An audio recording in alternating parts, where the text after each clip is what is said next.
Hi, everyone, and welcome to DEV302, tips, tricks, and best practices for the AWS SDK for Java. My name is David Murray, and I'm a software developer on the SDKs and tools team at Amazon Web Services. My team builds software libraries and developer tools that help developers like you quickly and easily build really great applications on the AWS cloud.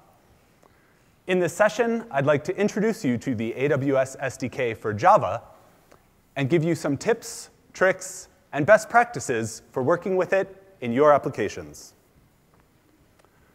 The AWS SDK for Java can be split up into three main architectural layers. In this session, we'll be covering each of them in turn from the bottom up. The core of the SDK is a set of generated service clients that directly map the APIs of each AWS service and make it really easy to call those service APIs and parse the responses. Built on top of this core layer, the SDK includes a layer of higher-level utilities that take targeted application scenarios and make them really easy to implement on the AWS cloud. Finally, we'll take a look at some cool libraries and frameworks built on top of the SDK available through our AWS Labs GitHub organization for some other more special case use cases. As I said, we'll begin with the core layer of the SDK. Almost all AWS services expose an HTTP API that allows you to provision and manage your AWS resources from anywhere at any time. The core layer of the SDK contains service clients that make it easy for developers working in Java to interact with these APIs. The core layer of the SDK includes service client classes that directly map the service's API and include methods for each of the operations that the service exposes. It includes strongly typed POJOs that model the requests that the service expects to receive and the responses that it returns to you. This makes it easy to code against the APIs, giving you content assist hints in your IDE, and compile time validation that you haven't typoed a parameter name. The SDK's client objects take care of the details of the wire protocol format for each of the services, so you don't have to worry about whether the service is JSON or XML. They also transparently handle signing requests with your AWS access keys and details like connection pooling and retrying with exponential backoff, making it really easy to write scalable applications using AWS. It's really easy to get started using the SDK. You can download it from our website. You can pull it in as a dependency from Maven Central, or you can add it to your project using the AWS Toolkit for Eclipse. One cool tip with the SDK, if you're depending on it from Maven Central, is that you can add dependencies on individual service artifacts. If you're writing an application that only uses one or two AWS services, this is an easy way to cut down on the size of your application distributable.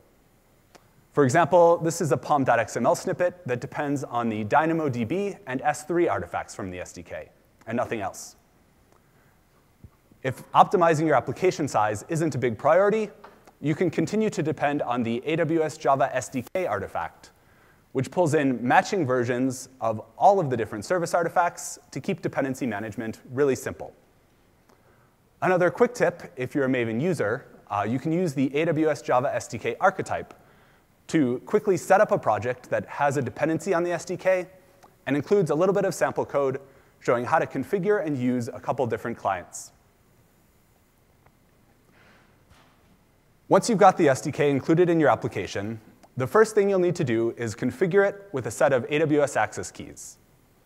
Almost all calls to AWS APIs must be authenticated using an AWS access key. And secure management of your AWS access keys is a really important part of building a secure application. AWS access keys are provided to the SDK by an implementation of the AWS Credentials Provider interface in the SDK. The SDK includes a number of default implementations of this interface for helping you implement best practices for securely managing your credentials in a handful of different common application deployment scenarios. For local development and testing of your application, we recommend using the Profile Credentials provider. This provider loads credentials from a file stored in your home directory. The same file is used by other tools, like the AWS CLI and Toolkit for Eclipse, as well as all of the other AWS SDKs. This makes it easy to configure credentials on your dev box once, and then seamlessly reuse them across all of the tools you use to interact with AWS. Keeping your credentials in a central profile in your home directory also helps you avoid an unfortunately all too common mistake of checking your credentials into test code and then committing that code to public source code repositories and leaking those credentials out for everyone to see. When you're ready to move on to deploy your application into the cloud, we recommend using the Instance Profile Credentials provider. This provider loads credentials from the instance profile for the Amazon Elastic Compute Cloud instances that your application runs on. Using the AWS Identity and Access Management service, you can define a role for your application, configuring the permissions that your application needs to be able to run. When launching EC2 instances to run your application, you can associate them with this role. AWS handles seamlessly and securely transferring credentials for the role to your EC2 instances and storing them in the instance profile for your application to access. They're available for your application to use without any additional work on your part. The SDK also includes a number of other implementations of the AWS Credentials Provider interface for more advanced scenarios like identity federation and cross-account access. One implementation that you'll definitely want to check out is the AWS Credentials Provider chain, which gives you an easy way to string together multiple other providers, selecting credentials from the first provider to respond. By default, the SDK's client objects use a credentials provider chain that includes the local profile credentials provider and instance profile credentials provider that I just talked about. This makes it easy to write code that you'll develop and test locally using local profile credential provider, and then deploy that application out into the cloud without having to make any code changes, and it'll seamlessly switch over to using the instance profile credential provider. For more advanced scenarios, you can pass an implementation of the AWS Credentials Provider interface to the constructors of any of the SDK's client objects. And of course, you can write your own implementation of the interface for really fancy scenarios where you're integrating with an external key management system. After making sure that your application is secure, the next most important thing for many developers is operational performance. Is my application available, and is it meeting my goals for latency and throughput? Many AWS services publish server-side performance metrics through Amazon CloudWatch, giving you visibility into the operational performance of the cloud infrastructure components that your application depends on. This is really cool, but it gives you only a partial view of your entire system. Another cool feature of the SDK is that it supports client-side metrics collection and aggregation into Amazon CloudWatch.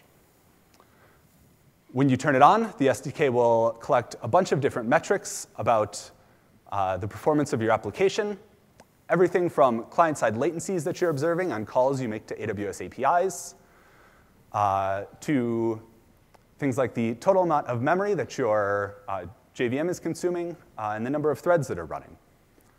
This combination of client-side and server-side metrics makes it really easy to get visibility into the performance of your application and quickly troubleshoot it when things go wrong. You can pull the raw data for these client-side metrics from the CloudWatch API, or you can view graphs in the CloudWatch console. Here's a graph that I generated from an application that I was running from home. We can see three metrics here. The green line at the bottom is a server-side latency reported for calls that my application is making to Amazon DynamoDB. The top two lines are client-side metrics reported by the SDK running inside of my application. The top line is a total average latency for calls that I'm making to DynamoDB, viewed from the client side. And the orange line just underneath it is a client-side view of the HTTP request time for calls that I'm making to the service, not counting time spent marshalling and unmarshalling requests in the SDK. As you can see, DynamoDB is reporting a really low average latency of just a couple milliseconds, but the latency that my application is seeing is significantly higher. The combination of client-side and server-side metrics makes it really easy to see that the difference is time that the request is spending transiting the network. If I moved my application into an AWS data center closer to where my DynamoDB table is hosted, I could probably cut this latency down significantly. You can enable client-side metrics in code using the AWS SDK metrics class. You can also enable and configure it dynamically when starting individual instances of your application with system properties. You can even enable it dynamically on running processes using JMX to troubleshoot emergent issues. That's it for our tour of the core layer of the AWS SDK. To briefly recap, we saw that the core layer of the SDK includes generated service clients for each of the AWS services. It also includes functionality that helps you securely manage your AWS access keys used to authenticate requests that you make, and can optionally collect performance metrics about your application and aggregate them into CloudWatch. Next, let's talk about some of the higher-level utilities built into the SDK. This layer of the SDK takes common application scenarios, like database access and data encryption, and provides utilities that make it really easy to implement these scenarios on AWS. In this section, we'll take a look at a couple real-world use cases and see how higher-level utilities in the SDK make it really easy for me to implement them. Throughout this section, we'll be using, as an example, a cool new application that I've been working on in my spare time called Catface. Catface is poised to become the world's leading feline social network. Here you can see my cat Sammy's profile page.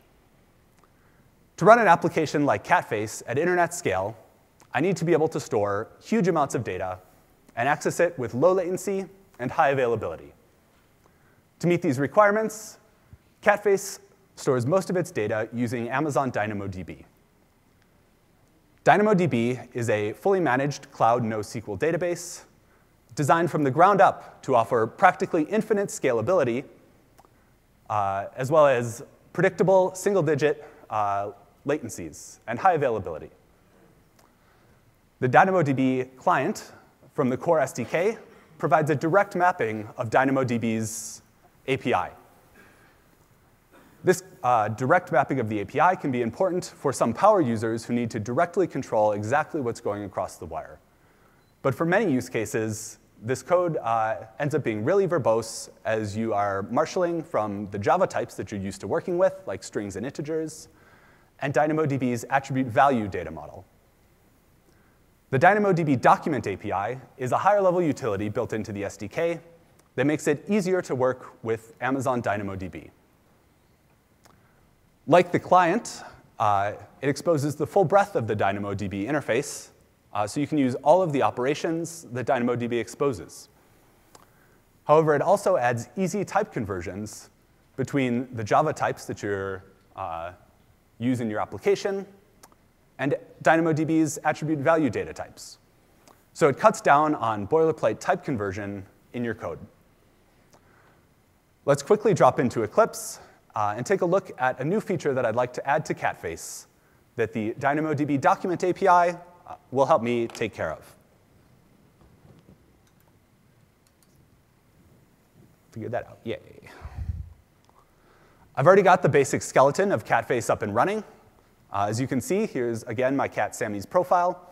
It's got her picture, a brief biography, and some posts from a couple of her friends. The first feature that I'd like to add to Catface is the ability for users to lick posts that they're particularly fond of. All of Catface's post data is stored in an Amazon DynamoDB table, as I expect the number of posts that my application needs to store will grow very, very large as my application becomes more popular. We can take a look at the cat face posts DynamoDB table using the AWS Toolkit for Eclipse's DynamoDB table view. I've got a row here for each post on the site, and each row has a number of attributes describing the post. The primary key of the table is the post ID attribute here, and DynamoDB will use this, also called the hash key attribute, to partition data out so I can scale my table up to store a practically infinite amount of data. To store the set of users who have licked a particular post, I'm going to add an attribute to this table that will store a set of strings containing the user IDs of each of the users who have licked the post. DynamoDB's flexible schemaless data model makes this really easy. This is the backend code that gets called when a user clicks on the lick link on the site. I'll use the DynamoDB document API's update item method to atomically insert the user ID of the licking user into the set of users who have licked this particular post when a user clicks on the link. DynamoDB's update item API takes care of all of the synchronization details for me, so I don't have to worry about what happens if multiple users lick a post at the same time. To get started using the document API, I first create an instance of the DynamoDB type. This serves as my entry point for working with data in DynamoDB and gives me some top-level methods for creating new tables and deleting tables and all of that kind of stuff. I don't need to worry about any of that here, so I'll just call the getTable method, which will return me a table object representing my cat face posts table. The table object is thread safe, so I'll store a static instance and reuse it for all of the calls that I make to DynamoDB. This is the code that gets run when a user clicks on the lick link. I parse the post ID of the post they've licked and the user ID of the user who performed the lick out of the request. I'll then make a call to the table's update item method to write the user ID into the table.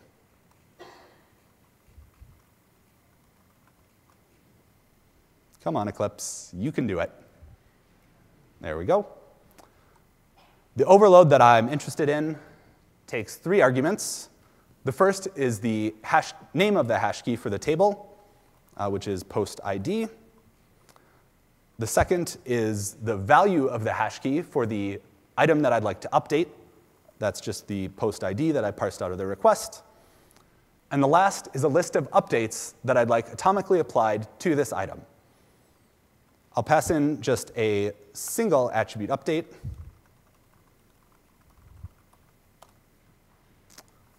I'll call my new attribute licks. Notice I don't have to do any complicated schema migration here. I just start writing this attribute into the table, and it appears. And then the operation I'd like to make to this attribute is that I'd like to add a new element to a set type. And I'll add the user ID, if I could type. Notice I passed both post ID and user ID here as the plain old Java types that I'm using in my application, integers and strings. The document API takes care of all of the details of marshalling these to the appropriate DynamoDB type to be sent across the wire. Now that that's done, I'd like to modify the code that renders lists of posts onto the user's profile page to display the set of users who have licked a particular post when I'm rendering it. Again, I've got an instance of the DynamoDB type. I get the cat face posts table, and then I use the table's getIndex method to retrieve an index object representing a secondary index I have defined on the table that allows me to query posts by the user ID of the profile page that they appear on. When this code gets invoked to render a user's profile page, I use the index's query method to query the 10 most recent posts made on this particular user's page. The value I get back is an item collection. As let's show that.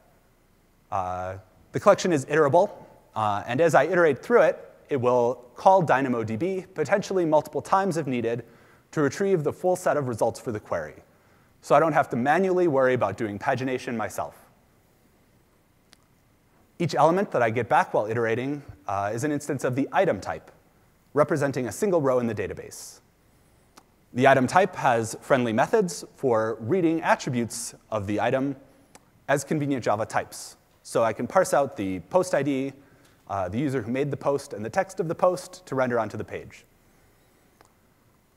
To render the set of users who have licked this post, I'll just call post.getStringSet. Set, please.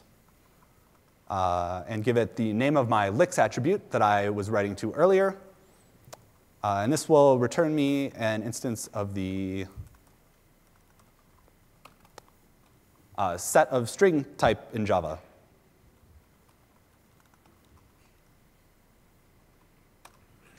If this attribute is present in this item, I'll loop through it and render the list of users out onto the page.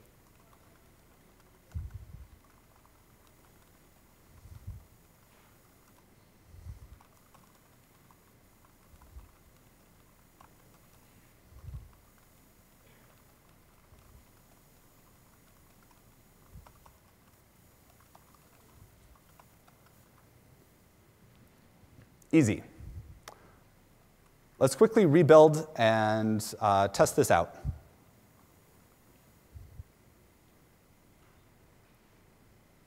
I'm building using Maven, which makes it easy for me to pull in a dependency on the SDK. And I'm deploying this locally using the Jetty Maven plugin and pulling credentials for accessing AWS from my local credentials profile. That's done. We'll refresh. And now, when I click on the lick link, the page will get updated, and we'll see that Sammy has licked this post. Flipping back into Eclipse, we can refresh this, and we see the new licks attribute appears, and that this post has, in fact, been licked by Sammy.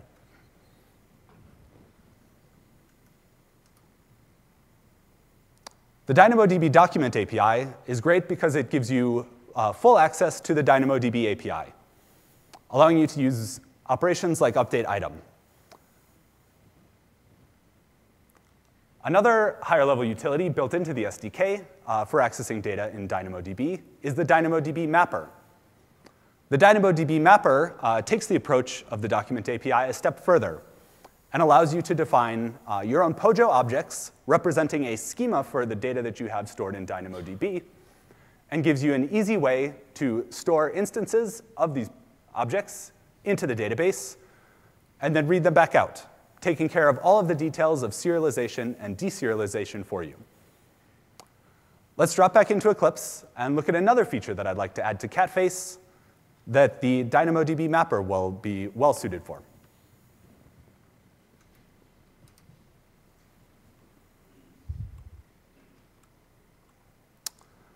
The feature that I'd like to add is the ability for users to change the taste of their profile pages.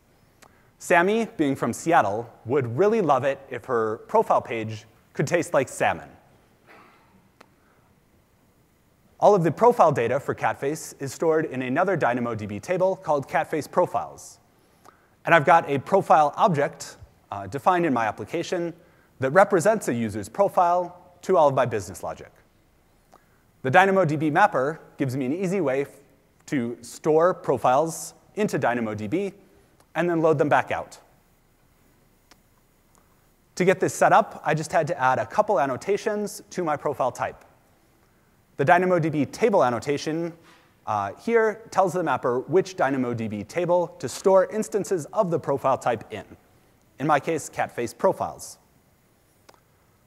The DynamoDB hash key annotation on the getUserID method marks it as the hash key for the table, so I don't have to explicitly mention this whenever I'm loading or storing data into the table.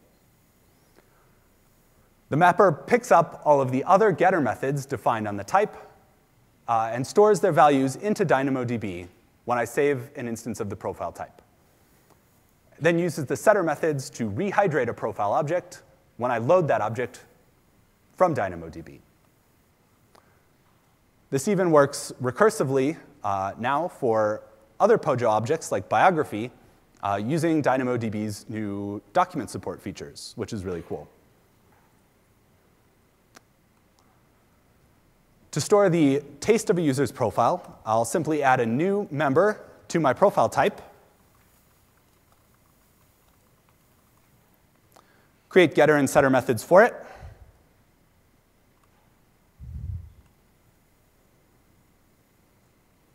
and away we go. The code that renders users' profile pages is here. You can see we've got an instance of the DynamoDB mapper that serves as our entry point for working with data in the cat face profiles table. Like the table objects from the document API, it's thread safe, so we'll store a single static instance here and reuse that for all of our calls to DynamoDB. When this code gets invoked to render a profile page, we call mapper.load, passing in the profile type so the mapper knows how we'd like the data parsed, and the hash key value for the item that we'd like to read. In this case, the user ID of the profile that we're about to render. The mapper gives us back an instance of the profile type with all of the data from the user's profile loaded in. We can then use that profile object throughout the rest of this code as we would any other plain old Java object to render the profile. I've got a hook here where I'll render the taste of the profile if it's set.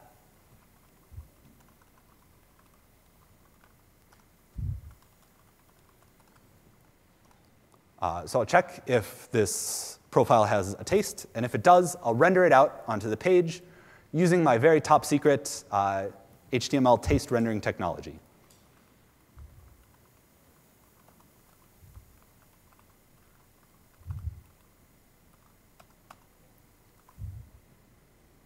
Cool. The last thing we want to do is give users the ability to change the taste of their profile. The code that gets executed on the back end when a user edits their profile is here. Again, we've got a static instance of the mapper. And when a request is made to this code, we parse all of the new profile information out of the request, create a new instance of the profile type, fill in all of that information onto the profile POJO, and then call mapper.save, storing this profile object into the database. The mapper will automatically pick up the hash key value to use since we've set the user ID of the profile object. To store the taste, we'll just want to make sure that we're setting a taste on the profile before we call save.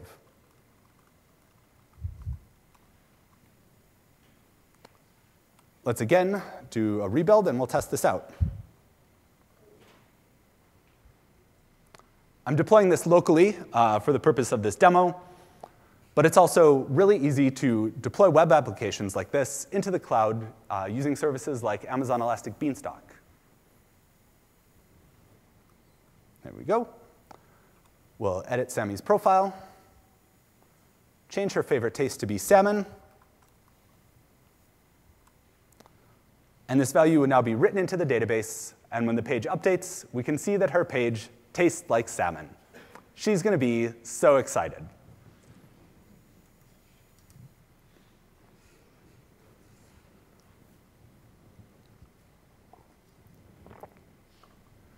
DynamoDB is great for storing structured data like posts and user profiles. Another scenario that came up an awful lot while I was building Catface is the need to store large binary objects like images, videos, and application log files. The Amazon Simple Storage Service is a highly available and highly durable cloud store for large binary objects that was a great fit for Catface. The Amazon S3 client from the core SDK directly maps the S3 API, allowing you to upload and download large binary objects and control some different configuration settings like object versioning and automatic expiration. One of the things that Catface stores in Amazon S3 is clickstream logs from all of my front-end web servers. Cats are notorious for being real excited about their privacy, so it was really important to me that I keep these logs encrypted. The Amazon S3 encryption client is an easy higher-level utility built into the SDK that allows me to add client-side encryption of data that I'm storing in S3. It implements the same interface as the Amazon S3 client, so it's really easy to use as a drop-in replacement when I need to add encryption to my application. It uses a process known as envelope encryption, ensuring that each object is encrypted using a unique, randomly generated symmetric key. This unique per-object key is then itself encrypted using a master key encrypting key that you provide. The key encrypting key never leaves your application, so you retain complete control over the security of all of your data. Another cool tip is that the S3 encryption client also supports authenticated encryption using the AES GCM algorithm. This algorithm calculates a cryptographic hash of your data as it's being encrypted, ensuring the integrity of the data as well as keeping it secret. These two features of the encryption client, encryption and authentication, are really important defense-in-depth features for Catface. They ensure that an attacker, even one who is somehow able to compromise my AWS access key and gain access to my S3 bucket, can neither read nor tamper with my clickstream logs. That wraps up our tour of the high-level APIs in the AWS SDK for Java. We looked at two utilities for accessing data in DynamoDB, the DynamoDB document API, which provides a flexible schemaless method for accessing data in DynamoDB, and the DynamoDB mapper, which allows you to access more strongly schemaed data in DynamoDB using an ORM-style model. The SDK also includes higher-level utilities for many other services, such as the Amazon Simple Queue service, Amazon Simple Email service, and Amazon Simple Workflow service, and many more. I'm so excited about this last section, where we get to talk about some of the exciting new extensions to the SDK being developed as part of AWS Labs. AWS Labs is an incubator for Amazon-sponsored open source projects that help developers work with Amazon Web Services. When we have a new idea for a developer tool that doesn't necessarily fit directly into one of the existing SDKs, we'll put it up on AWS Labs. This gets it out into people's hands to start playing with so they can use it and so we can gather feedback about how useful the tool is. In this section, we'll take a look at two of the really cool projects that are currently available on AWS Labs. The first is the Amazon Kinesis client library. Real-time processing of big data is a huge topic. There's a bunch of other sessions about it at this conference, and it's something that I'm really excited about. Amazon Kinesis is a fully managed service for collecting and routing streams of real-time big data to your application. And the Kinesis client library provides the other half of this equation. It's a framework that makes it really easy to write scalable distributed applications that process real-time big data from Amazon Kinesis. The framework takes care of all of the tricky details of coordinating multiple worker nodes to efficiently and reliably process data from a Kinesis stream. All you need to do is write your business logic that processes individual events as they happen and point the Kinesis client library at your Kinesis stream. Using the KCL, your business logic lives in an implementation of the iRecord processor interface. The KCL notifies you via this interface whenever new data is available to be processed. Once you've written your record processor, simply fire up one or more workers, ideally on multiple machines.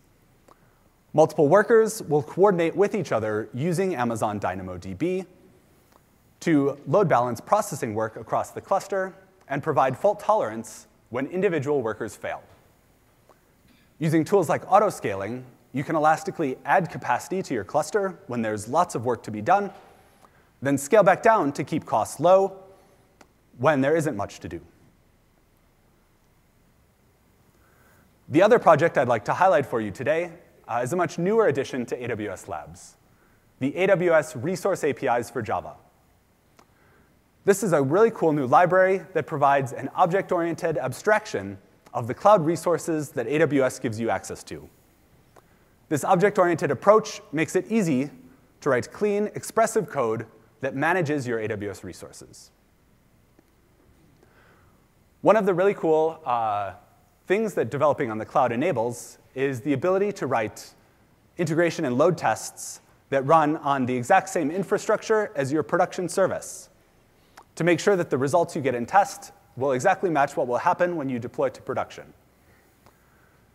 Because AWS APIs, like Amazon EC2, allow you to provision new infrastructure with just a couple API calls, and then shut it down when you're done, it's easy and cheap to spin up a temporary copy of your production infrastructure for quick tasks like integration tests and load tests.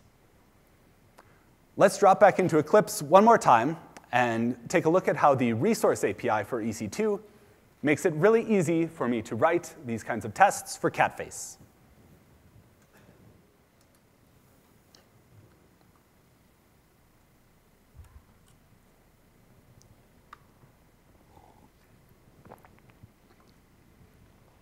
Catface runs on Amazon EC2 instances spread across 3 availability zones for fault tolerance.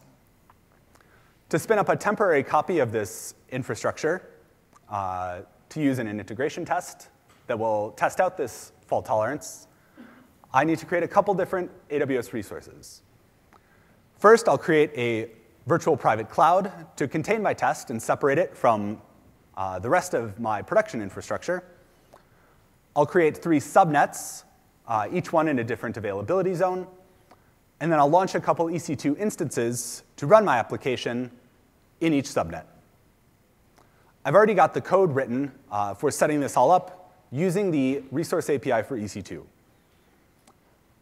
I start out by creating an instance of the EC2 type, which serves as my entry point for working with the Resource API. The EC2 object exposes some top-level methods for bootstrapping me into the resource system. For example, I can call create VPC to create a new virtual private cloud. The result that I get back here is a VPC resource object, which represents the VPC that was just created. Resource objects make it easy for me to get information about the state of the resource, follow references to related resources, and call service APIs to operate on these resources. I can use getter methods on the VPC resource object to access information about its state. And then I can call action methods on the VPC resource object to operate on it. For example, creating new subnets within it. The create subnet method takes the same create subnet request from the core SDK client for EC2, but I don't have to explicitly mention which VPC I'd like to create this subnet in. That's automatically filled in for me based on which VPC resource object I call this method on. I get back an instance of a subnet resource object, which makes it easy for me to chain on calls, for example, to create instances running within that subnet, again, without having to pass around VPC IDs and subnet IDs. I get back a list of instance resource objects, which I can iterate through to access information about these new instances that I've just provisioned. Once all of my infrastructure is set up, I'll run my test, which, as you can see, is very thorough. When it's done, I'd like to clean up after myself so I don't have to keep paying for all of this stuff that I've just spun up. I'll write that code using the Resource API now. I saved the VPC object that I used to create all of this stuff, so I'll reuse it here and call its getSubnet method to access the collection of subnets within this VPC. Similar to the item collection that we saw with the DynamoDB document API, as I iterate through this collection, it will automatically handle calling the service multiple times if need be to access all of the subnets within this VPC, handling pagination for me.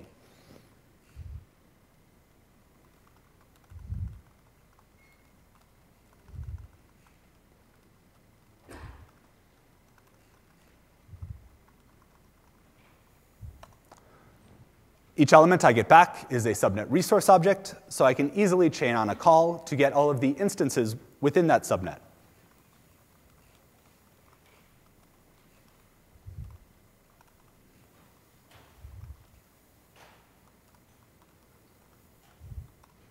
For each instance, I'll again print out its private DNS name for good measure.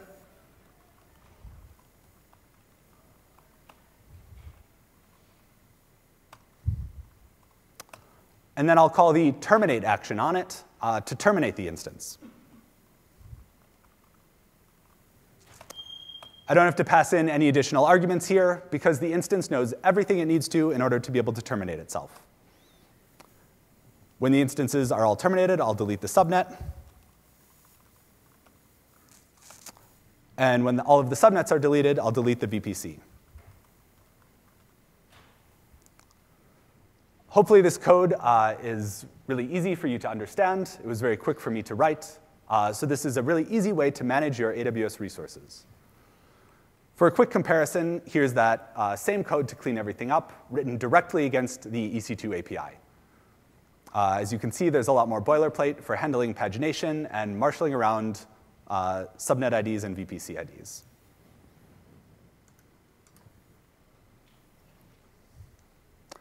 The resource APIs are currently in a developer preview mode, so please head out to GitHub, check them out, and let us know what you think. This is a really cool opportunity to get involved and help us build tools that will be really useful for you. We currently have resource APIs for Amazon EC2, AWS Identity and Access Management, and Amazon Glacier, and we'll be working on adding support for many more in the coming weeks and months.